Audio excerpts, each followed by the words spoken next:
Director Manikanta. Manikanta music director Mohit Rahmania. Mohit Rahman. Producer మా సురేష్ గారు. సురేష్ అంటే సురేష్ బాబు కాదు. ఓకే, సురేష్ గారు. దాంట్లో సాంగ్ రిలీజ్ అయింది, మీరు చూస్తారని చెప్పి తీసుకొస్తే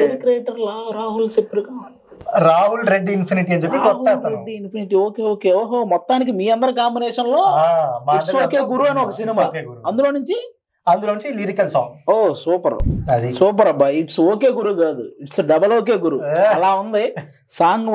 లిరిక్స్ గానీ, అలాగే మెయిన్ విషయం సిద్ధార్థ్ గారు పాడడం. సిద్ధార్థ్ గారు ఆల్మోస్ట్ మన అందరికి చాలా చాలా చాలా ఫేవరెట్ పర్సన్. ఆయన వన్స్ ఏదైనా ప్రీ రిలీజ్లకు వచ్చినప్పుడు కూడా స్టేజ్ మీద ఆ సింగింగ్, ఇప్పటికే ఆ బొమ్మరిల్లు సాంగ్ అవి పాడుతుంటే మనకు ఆ వైబ్ అలా తెలుస్తుంది అనమాట. అలాంటి ఆయన మనోడికి ఇట్స్ ఓకే గురు సినిమాలో మనోడు హీరోగా చేస్తున్న మూవీలో సాంగ్ పాడారు. నాకైతే చాలా చాలా బాగా నచ్చింది. యూట్యూబ్లో రిలీజ్ అయింది, మీరు కూడా చూసి ఆ సాంగ్ని ఇంకా సక్సెస్ చేయాలని మనస్ఫూర్తిగా కోరుకుంటున్నాను. All the best brother. Thank you.